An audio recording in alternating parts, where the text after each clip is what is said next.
Tonight on Y News. The Quezon City Police District catches individuals in the act of selling and producing fake licenses and car plates. 195 policemen faced dismissal from service for being confirmed positive of illegal drug use. The opposition bloc anticipates intense debate in the Congress over the death penalty bill. The Department of Health sends an epidemiology team to Limay, Bataan to examine health issues of residents possibly caused by the ash spill. Cagayan de Oro City declares a state of calamity due to non-stop rains that caused massive flood in the city. And the 2016 Miss Universe candidates compete in the swimwear competition in Lapu-Lapu City, Cebu. Y News begins now. From the UNTV News and Rescue Command Center, this is Y News with Angelo Castro III, Gerry Alcantara, and Darlene Basingan. Good evening. The Quezon City Police District has arrested several individuals who are selling and producing fake licenses and car plates. Grace Casin will tell us why. This suspect was caught in the act selling fake license to an uncover police who was pretending to be a buyer. Pinuntahan ako ng getting license. 1.8 nga to, benta niya sa akin eh. Hindi po kayo lang sa pagkaka-analysis, sinabi ko po, gusto niyo pong madali. Pinaano lang sa akin to, pinaabot. Eh ako naman, hindi ko na alam na ano to. Using a search warrant, the QCPD raided 2 houses in Barangay Piniahan, Quezon City, known to manufacture fake licenses. Police recovered different kinds of papers, computer set, printer, laminating machine, documents used in falsifying Philippine and international licenses, car plates, and a caliber 38 with 3 ammunitions. Suspects are now in the custody of QCPD and facing charges of falsification of documents and violation against Section 17 of the Republic Act 4136. Lahat ng mga pwedeng i-fake nilang dokumento, official receipts, CR, Certificate of Registration, pati na rin mga driver's license, even license plate. So we can say na talagang organized itong sindikato ito. The authorities are not discounting the possibility that the suspects have connections with some LTO employees since they can access LTO's files and system. LTO officials will conduct an investigation based on the evidence found by police. Mayroon pa tayong objective na kunin din yung mga contact nila sa loob. Not only LTO, even yung LTFRB, even our service providers na kung saan kami kumukuha ng cards. Grace Casin, UNTV News and Rescue, Quezon City. Nearly 200 active policemen face dismissal from service following the confirmatory tests held by the PNP Crime Laboratory. Leah Ilagan will tell us why. A total of 195 cops are undergoing summary dismissal proceedings after being tested positive of methamphetamine hydrochloride, otherwise known as shabu. PNP Crime Laboratory Management Division OIC for Operation Police Superintendent Irene Ligonan says the PNP Internal Affairs Service or IAS is handling the cases of the earring cups. Lahat po ng result is pino-forward po namin sa IAS at sa DIDM. Pag na-forward na po namin, sila na po ang in-charge sa pagkaso po doon sa ano na yun. PNP conducted the drug testing from January 2016 to January 17, 2017 as part of the internal cleansing being conducted by the National Police among its rank. Rigunan explains that out of the 167,852 police personnel who had undergone drug testing, 195 have tested positive in the confirmatory test. Of the said number, 188 are uniformed personnel while 7 are non-uniformed personnel or NUP. The National Capital Region Police Office and Region 4A have the highest number of police personnel who tested positive for illicit drugs. The Police Regional Office Cordillera Administrative Region is the only police unit in the country that has cops cleared of illegal drugs, even marijuana. 188 ang uniform at 7 ang NUP. Out of that number, ang pinakamataas po is Region 4A sa Calabarzon at susunod po is NCRPO. Ang pinaka-ranking po sa kanila is Chief Inspector. At ang pinaka-lowest is PO1. Leia Ilagan, UNTV News and Rescue, Cam Krame. The Department of Justice will order the Bureau of Immigration to monitor the possible exit from the country of SPO3 Ricky Santa Isabel. Santa Isabel is one of the cops allegedly involved in the kidnapping of Korean businessman Ji Ik-ju in Angeles City, Pampanga in October. Justice Secretary Vitaliano Aguirre says he will order the placement of Santa Isabel under the Immigration Lookout Bulletin. Aguirre explains that since there is no whole departure order issued yet, the accused can still freely leave the country. He also notes that one of the retired policemen also accused in the kidnapping case has already left the country and is now in Canada. The kidnapping and serious illegal detention complaints against the suspects are now submitted for resolution. The Armed Forces of the Philippines is hoping for the signing of a bilateral ceasefire agreement between the government and communist rebels to take place during the third round of peace talks between the two parties in Rome, Italy. AFP spokesman Brigadier General Restituto Padilla says with the signing of a bilateral ceasefire, there will be a clear definition of the violations rebel groups commit. And the signed document that we're looking forward to having is a joint declaration for the cessation of hostilities. So let's pray that this is one of the products that will come out from this soon-to-start talks. In other news, some senators believe that the upper chamber of Congress or the Senate will not easily pass measures to reimpose death penalty in the country. Joyce Balancho will tell us why. Senator Manny Pacquiao remains positive that his bill for the restoration of death penalty in the country will be passed in the Senate. He says that while he is aware that there are a number of senators who are opposing this, many have also heard his arguments. Biblically, death penalty is allowed. The Bible says, do not kill. Ang ibig sabihin kasi nun, pag nagkasala ka sa akin, hindi kita pwedeng patayin. Let the authority handle that. We are not talking about individually, but we are talking about the law of the land, which is approved by God and instituted by God. Senator Pacquiao also submits to the suggestion of Senator Panfilo Lacson for him to head a subcommittee that will tackle all bills related to death penalty. Pacquiao also says he shares the same sentiment with Majority Floor Leader Senator Tito Soto that death penalty should only be imposed to heinous crimes such as high-level drug trafficking. All the other crimes kasi, rehabilitation is possible. O yung sinasabi nilang bulokin sa kulungan is better. Okay yan, di ba? Pero yung high-level drug trafficking, nakakulong na, nag-ooperate pa eh. Kaya hindi pwede. We have to inhibit them. However, as early as now, some senators maintain that they will oppose the passage of any measure to reinstate death penalty. The LP has taken the position that it is against the death penalty. So when it comes to the floor, we will state our position.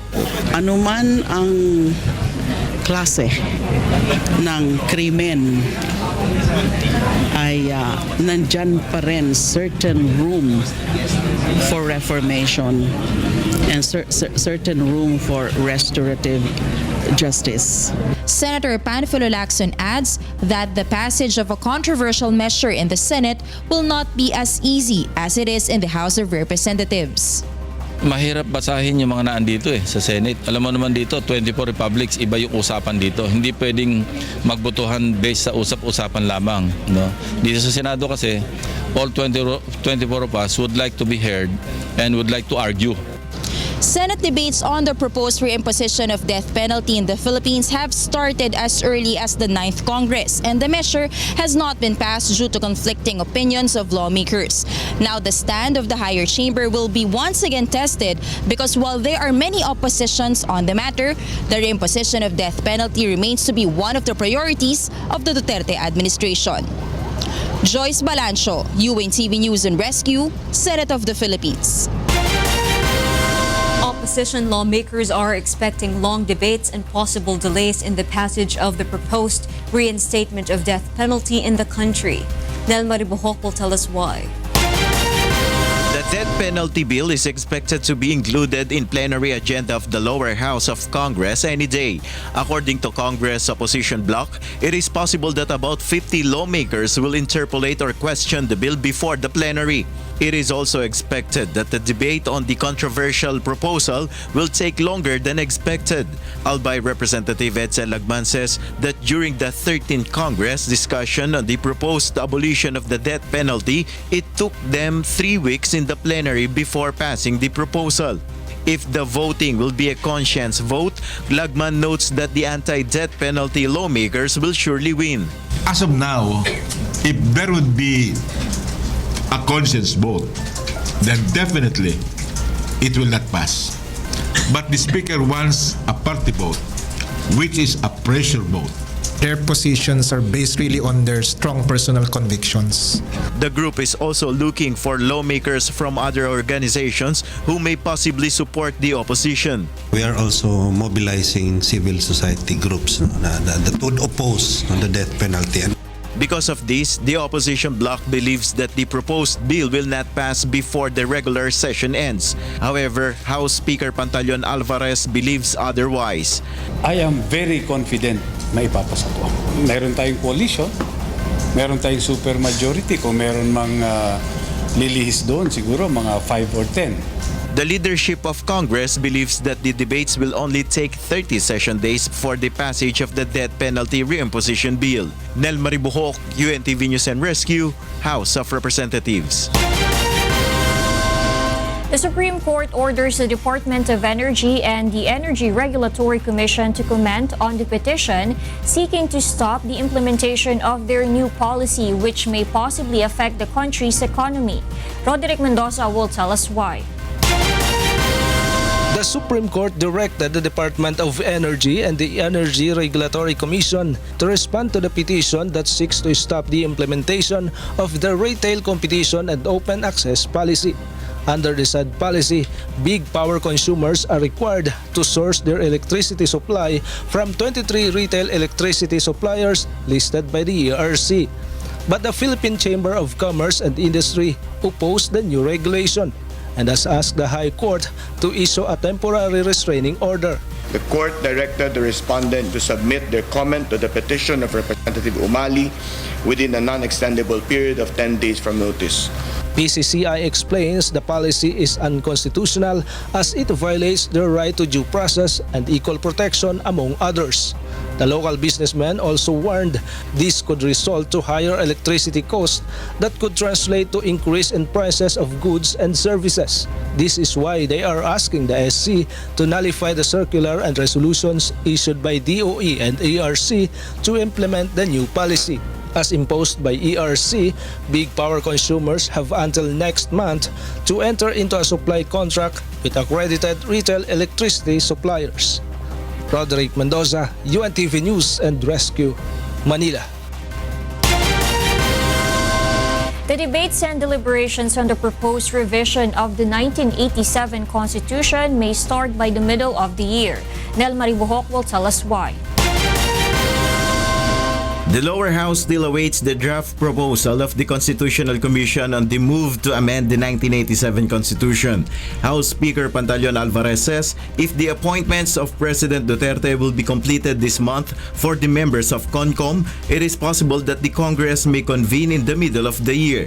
According to the Executive Order Number 10, the consultative body will have 25 members. As soon as tapos na yung appointment, hopefully by this month, pwede na mag-umpisa ng trabaho yung commission, and maybe in 6 months' time, we can already convene Congress into a constituent assembly.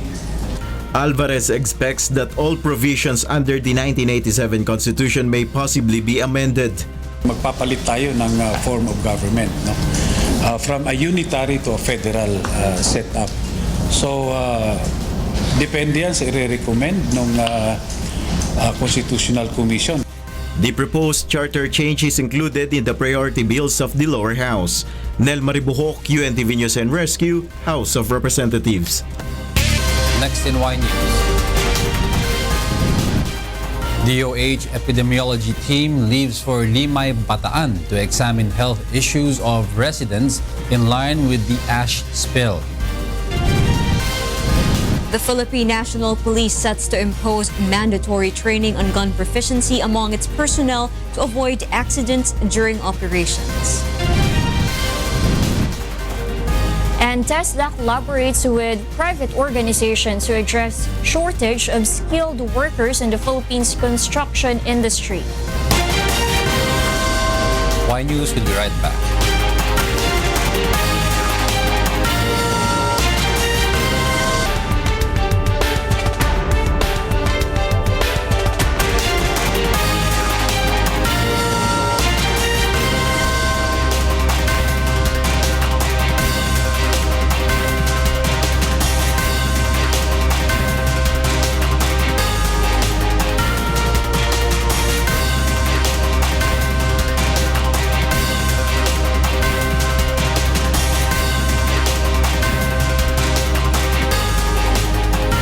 The Department of Health has deployed an epidemiology team to Limay, Bataan. Aiko Miguel will tell us why.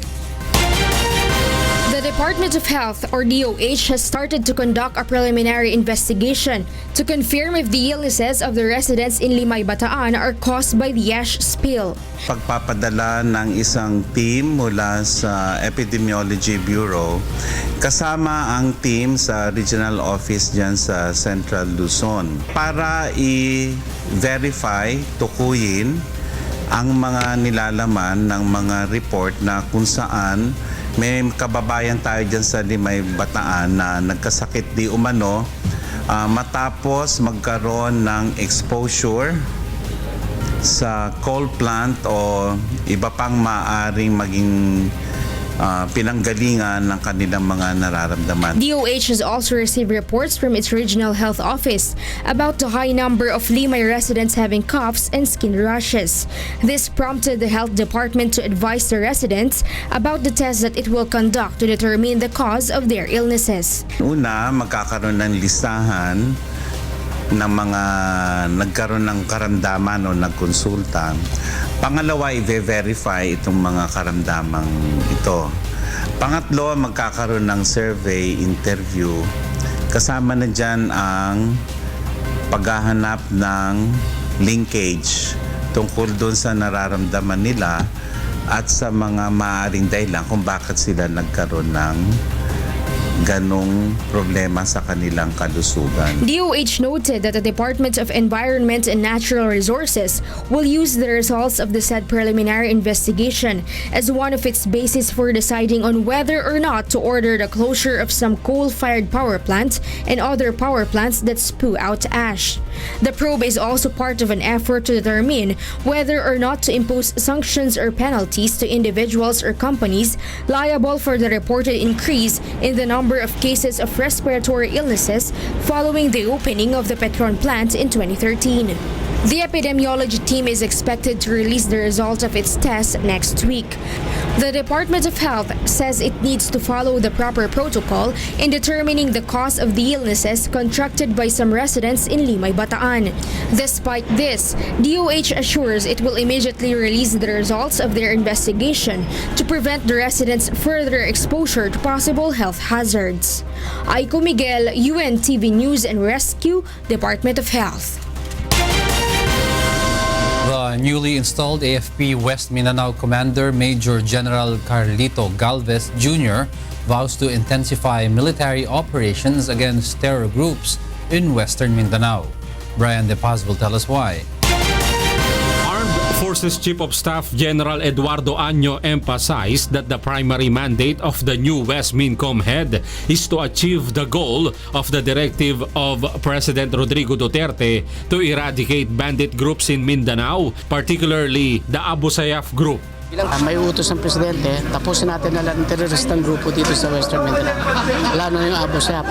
Bubuhos natin yung suporta sa kanila at sama-sama gagawin natin. With this, the newly installed West Mincom Commander Major General Carlito Galvez Jr. vows to intensify military efforts in his area against terror groups. West Mincom covers a wide area in Mindanao. These include Basilan and Sulu, which served as hideouts of Abu Sayyaf members, and Maguindanao, where the Bangsamoro Islamic Freedom Fighters or BIFF and other lawless armed groups also hide. The AFP chief says with the cooperation of communities and local officials, the government's goal can be achieved. Kailangan lang natin sana magsuporta din yung community, yung mga civilians, religious leaders para sama-sama natin matapos ng laban. AFP Chief of Staff General Eduardo Año served as guest speaker in today's change of command, also attended by Defense Secretary Delphine Lorenzana. Galvez has replaced outgoing Commander Lieutenant General Mayoralgo de la Cruz. De la Cruz in turn will assume as the new Inspector General of the AFP. Brian De Paz, UNTV News and Rescue, Camp Aguinaldo. All members of the Philippine National Police will be obliged to undergo gun proficiency training. Ray Pelayo will tell us why.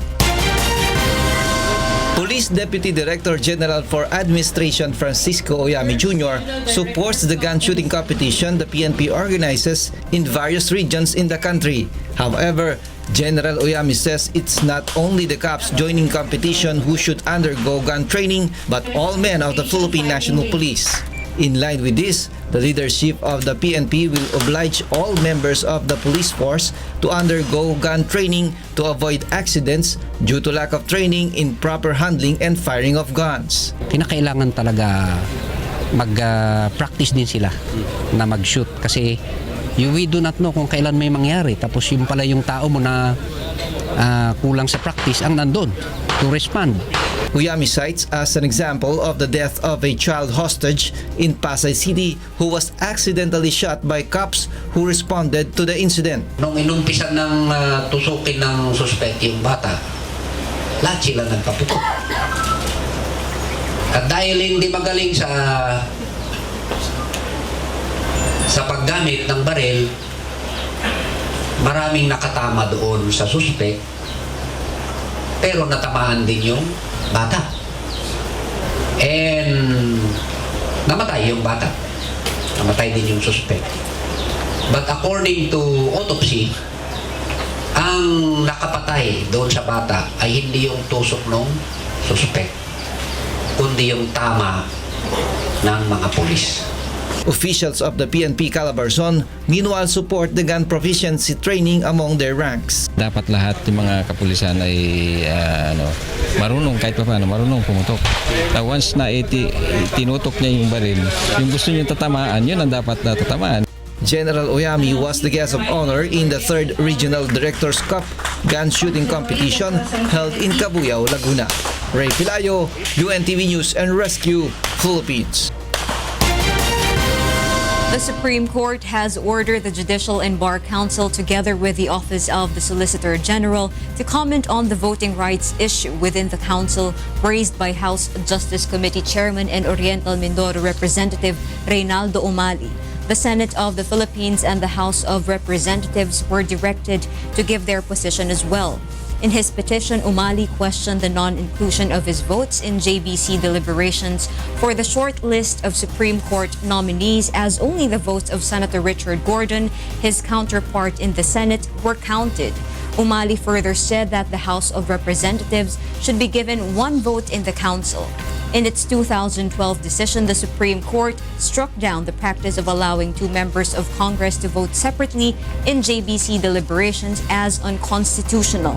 Currently, there is a term-sharing agreement wherein two representatives for the houses of Congress sit in the council for 6 months each.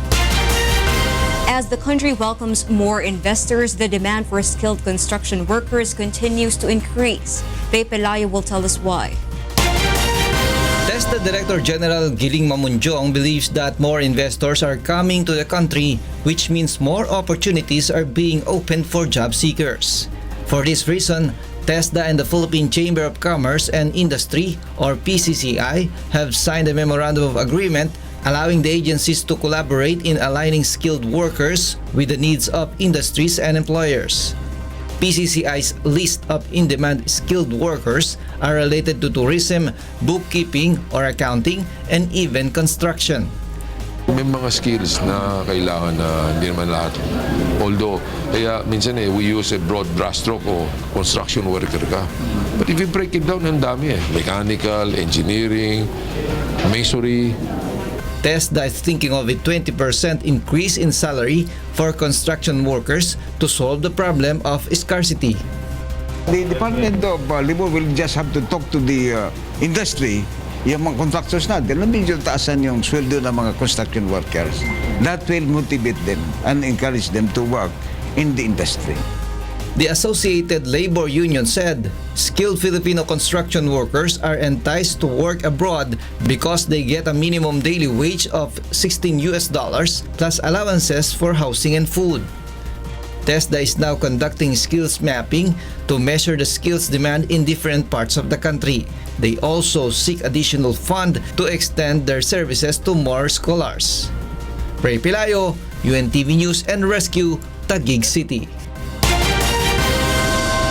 Communications Secretary Martin Andanar and National Security Advisor Hermogenes Esperon leave for Washington, D.C. today.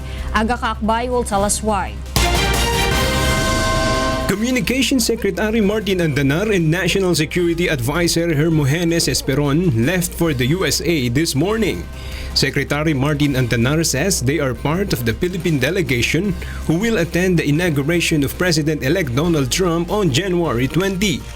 Andanar adds that aside from the attending the inauguration, they will also hold side meetings with American government officials in Washington, D.C. The secretary, however, did not divulge the agenda of the meeting but assures that details will be announced to the members of the media upon their return. Manila's Charge d'Affaires to Washington, D.C. Patrick Chuasoto will officially represent President Rodrigo Duterte at the inauguration. It can be recalled that President Duterte sent a congratulatory message to Trump after winning in the U.S. elections. The Philippine government is hoping for an improved relationship between Manila and Washington under Trump's presidency. Aga Kaakbay, UNTV News and Rescue, Malacanang.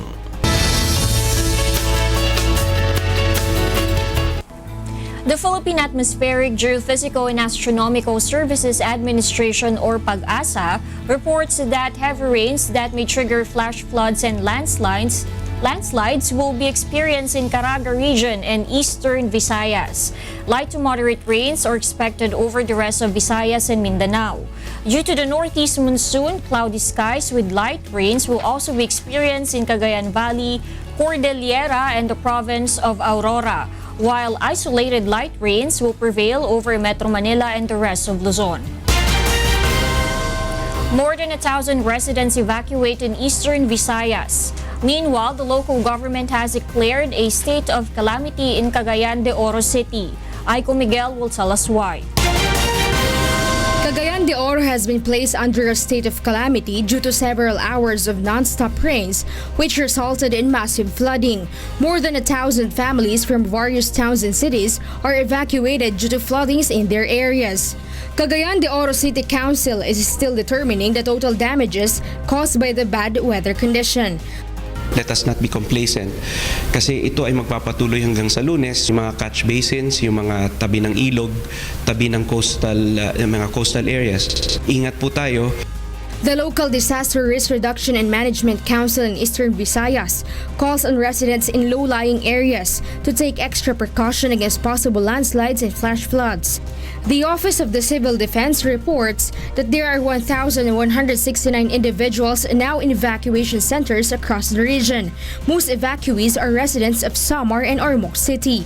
A landslide was also recorded in Barangay Polahongon and Barangay Balyakaw, Mahaplag, Leyte, and Barangay Aga-Agas, Kahupian, Sogod, Southern Leyte. Because of this, motorists are advised to avoid passing those areas and to just take the Palo or Mok Road instead. Also not passable is one of the lanes of Barangay Gaas, Baybay City, Leyte.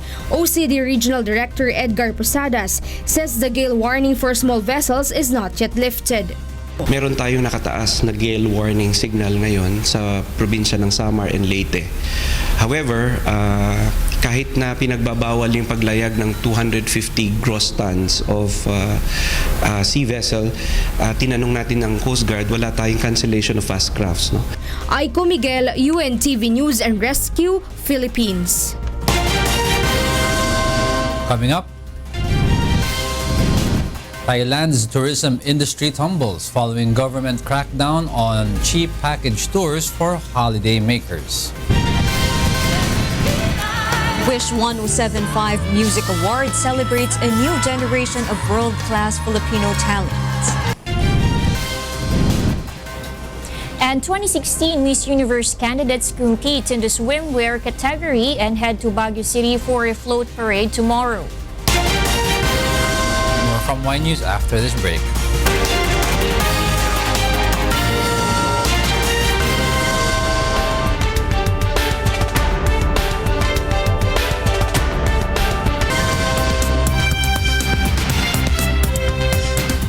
A group of motorcyclists ride for days as they head to Guangxi province. Meanwhile, ice cascades turn scenic spot into fairyland in Beijing.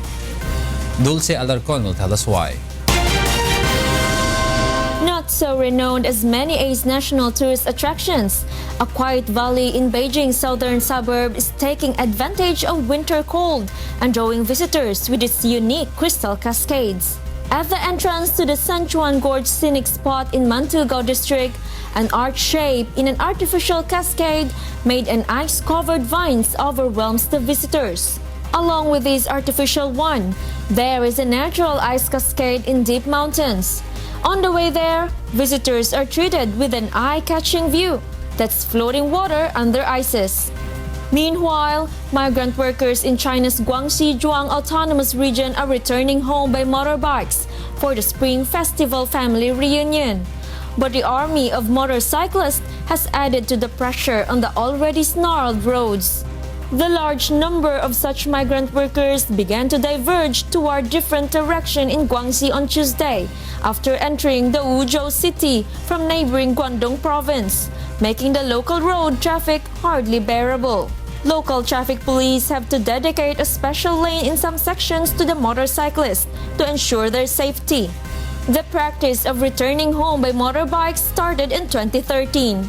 Every year from then on, hundreds of thousands of motorcyclists from South China would head home for Spring Festival family reunion in Guangxi, Sichuan, Guizhou, and other provinces. Some of the motorcyclists have to ride for days before reaching home. Dulce Alarcon, UNTV News and Rescue, Jilin, China. Participants in the Middle East Peace Conference in Paris, France, agree on a peace talk between Israel and Palestine that should be based on security, stability, and prosperity. Jovic Vermas will tell us why. Diplomats from more than 70 countries and international organizations reaffirm that the peace talk is the only solution to the Israeli-Palestinian conflict and the only way to maintain stability in the Middle East. Several joint communiques were passed at the Middle East Conference this year. The conference was chaired by French Foreign Minister Jean-Marc Ayrault, and French President François Hollande addressed the conference, but neither Israel nor Palestine has sent representatives to the conference.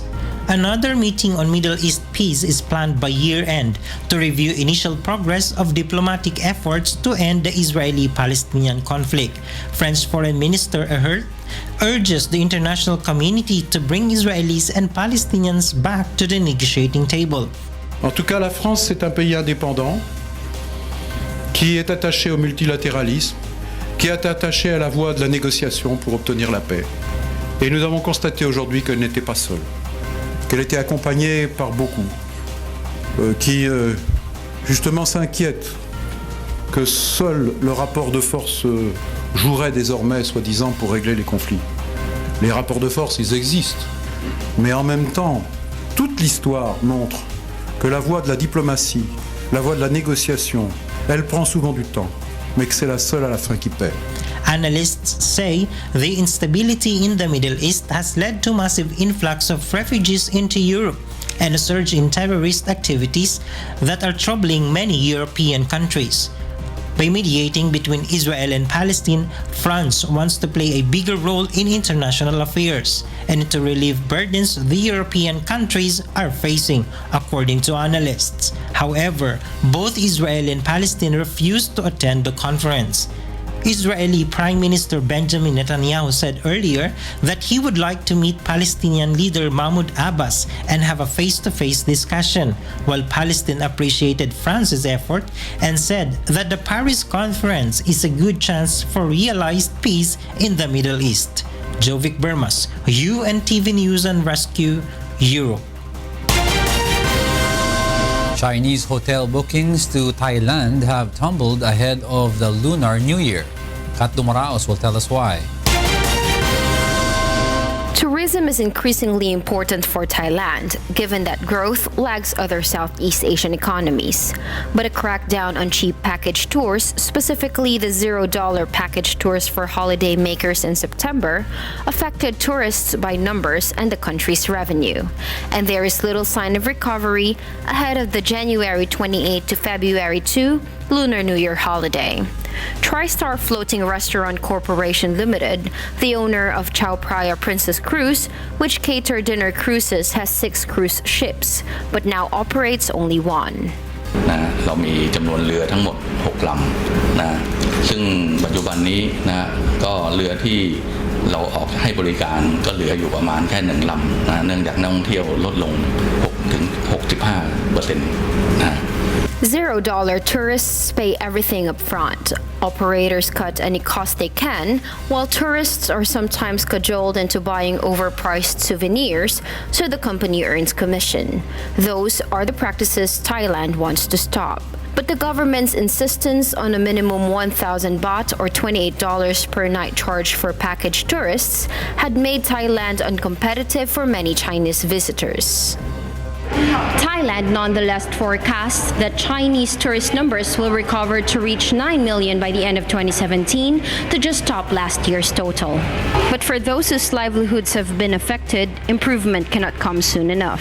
ตอนนี้ยังนะคะแต่คิดว่าน่าจะมีโอกาสเพิ่มมากขึ้นเพราะว่าก็ดีเหมือนกันที่ลดลงแต่ว่าคุณภาพคือมันดีขึ้นนะคะพี่การช็อปมันก็ดีขึ้นกำลังการซื้อก็มากขึ้นด้วย Kat Dumaraos, UNTV News and Rescue, Bangkok, Thailand. An Australian family is found safe and alive in the mountains after going missing while skiing in Japan. Meanwhile, authorities discovered 6 headless bodies inside a car in southern Mexico. Nina Bascon will tell us why. In Mexico, 6 headless bodies were found in a vehicle in the state capital of Chilpancingo in Guerrero, Mexico on Monday, during a crime wave in the restive region. According to officials, the bodies were found on the roof of the vehicle in plastic bags. In a separate incident, 4 bodies were found in the nearby city of Chilapa. Waves of grisly killings have taken place in Guerrero as cartels battle over drug trafficking routes and clash with security forces. In Japan, an Australian family of 4 who had been missing since Monday in the mountains of central Japan were found safe and alive on Tuesday by local police. The 4 were believed to have been skiing near the summit of a 1,649-meter high mountain when they went missing. Whether they have injuries or not was unknown, but they are receiving medical care at a nearby hospital.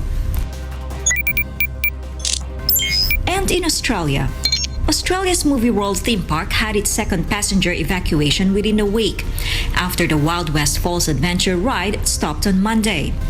Movie World's owner Village Roadshow Theme Parks issued a statement saying ride stoppages and evacuations are a part of regular operating procedures and are an essential part of ride safety systems.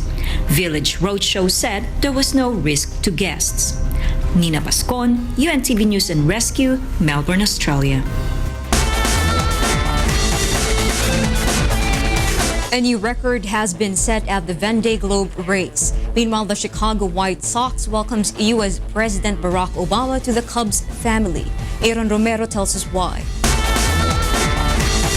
U.S. President Barack Obama welcomed the World Series champion Chicago Cubs to the White House on Monday in his last week in office. Obama has been a longtime fan of the Chicago White Sox. I will say to the Cubs, it took you long enough. I mean, I've only got 4 days left. You're just making another run. Cubs general manager Theo Epstein, who has been given credit for gearing the players for the championship run, joking, gave a midnight pardon the president for being a lifelong White fan of the White Sox.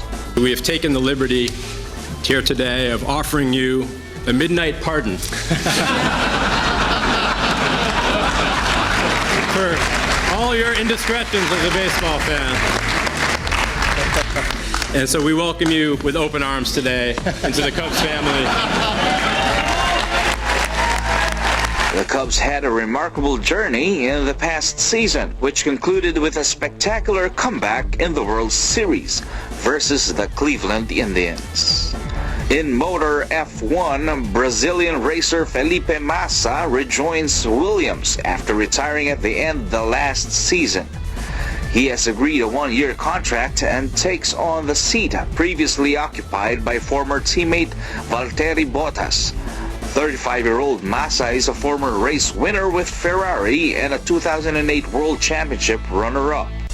He will partner with 18-year-old Canadian rookie Lance Stroll.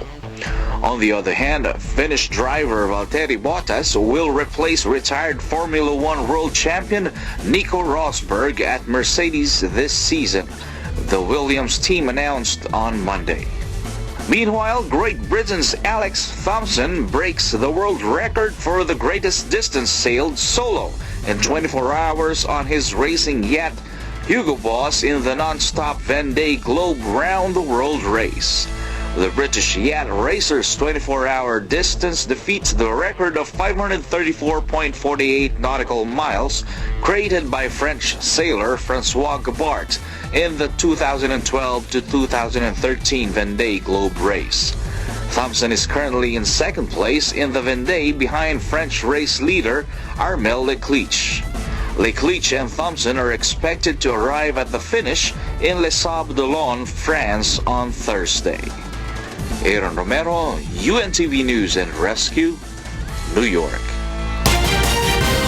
Seeded 17th, Roger Federer and women's top seed Angelique Kerber join Grand Slam champions Serena Williams and Rafael Nadal to the next round of this year's Australian Open. James Cos tells us why. Serena Williams launched her bid for a 23rd Grand Slam title with a 6-4, 6-3 win over Belinda Bencic at the Australian Open on Tuesday. Williams ramped up the pressure at 4-4 to win 7 straight games before Bencic stole her victory, charged with a late rally. Williams secured a second-round clash against Czech Lucy Safarova. In the men's draw, Rafa Nadal beat Florian Mayer 6-3, 6-4, 6-4. The 14 times Grand Slam champion moves on to a second-round clash with Cyprus former Melbourne Park finalist Marcos Baghdatis. Milos Raonic loped into the second round with a comfortable 6-3, 6-4, 6-2 victory over German's Dustin Brown on Margaret Court Arena. Raonic faces either Gil Smoller of Luxembourg or Taylor Fritz of the United States in the next round. Roger Federer made a winning return to competitive tennis after 6 months out of the game on Monday, trailing a packed Rod Laver Arena as he beat qualifier Georgian Melzer 7-5, 3-6, 6-2, 6-2 to reach the Australian Open second round. The 35-year-old Swiss seeded 17th Federer will next pit his skills against American qualifier Noah Rabin. In the women's draw, defending champion and top seed Angelique Kerber battered her nerves overcoming Lysya Churenko 6-2, 5-7, 6-2 to reach the second round. Fourth seed and 2014 champion Stan Wawrinka suffered a huge scare against Slovak Martin Klizan, but the Swiss 3 times Grand Slam champion battled through to win 4-6, 6-4, 7-5, 4-6, 6-4 on Margaret Court Arena. Australian Nick Kyrgios did little wrong against Gustavo Elias, beating the Portuguese 6-1, 6-2, 6-2 in an hour and 25 minutes in the first round. The 14th seed faces Italian Andrea Seppi in the next round. James Goss, UNTV News and Rescue, Melbourne, Australia. Tourists enjoy a relaxing beachside experience where people are not allowed to swim. Early Briones will tell us why. When the going gets tough, when you need a fresh ground to unwind yourself, Sydney Darling Harbour may just be the perfect place for you by walking through the Harbour Sands. The Harbour Sands is situated at the heart of Sydney Harbour, consisting of 150-ton beach sand, large beach umbrellas, and deck chairs. With a temporary beach attraction within the harbour, a waterside sandpit makes a great spot for people to have a different beach experience. Unlike the street beach in South Bank, Brisbane, where people can dive into the beautiful man-made beach within the city, Harbour Sands offers a different experience. You can grab a deck chair and a beach umbrella, but you are not allowed to swim. And yeah, it's different. It's accessible. It's good because if you get tired walking, you can just sit down. It's really beautiful, especially for kids. Okay. Yeah, they can play on the sand, and for grown-ups, adults, they can come over here and relax and enjoy the view. It's very beautiful. I was just walking here, and I was looking for a place to sit down and have my sushi, and then I found that, so I decided to sit here and eating my sushi. To ensure Sydneysiders celebrate summer safely, beach patrols are also around, giving out sunscreen protection and misting fluids for cooling down. Harbour Sands offer many entertainment activities to visitors, such as cool music from Thursday to Sunday nights, free giant games like giant chess and giant Jenga, and other fun physical activities. Fireworks were also lit over the weekend on Saturday, January 14. Harbour Sands is open every day from 9 a.m. to 9 p.m. until January 22. A quick and easy getaway within the city's hustle and bustle. Early Briones, UNTV News and Rescue, Sydney, Australia.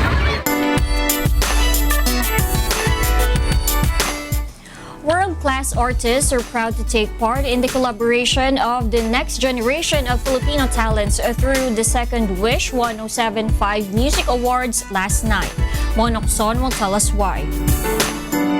Nakita all over the world ang galing ng Filipino OPM artist. Dun lang, wagi na po itong wish na to.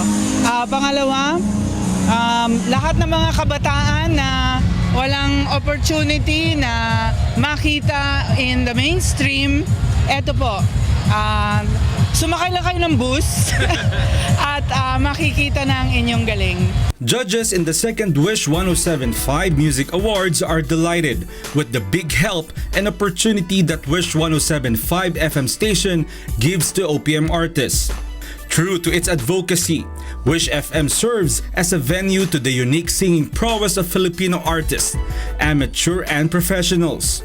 And for this year, such talents were celebrated during the Second Wish 1075 Music Awards at the Smart Araneta Coliseum held last night. The Big Dome was packed with fans and various OPM artists who were able to watch world-class performances. Our song on the radio, but it don't sound the same.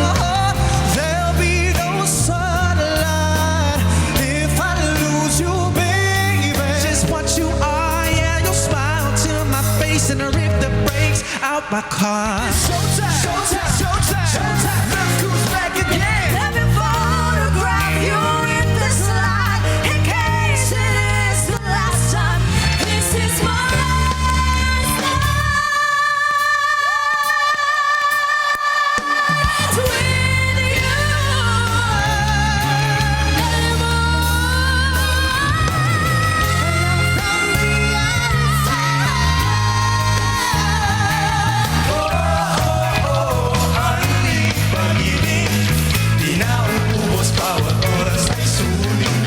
Among the winners last night were balladeer Jason D, Darren Espanto, Sam Mangubat, X Factor UK semi-finalist Fort Impact, and The Ones.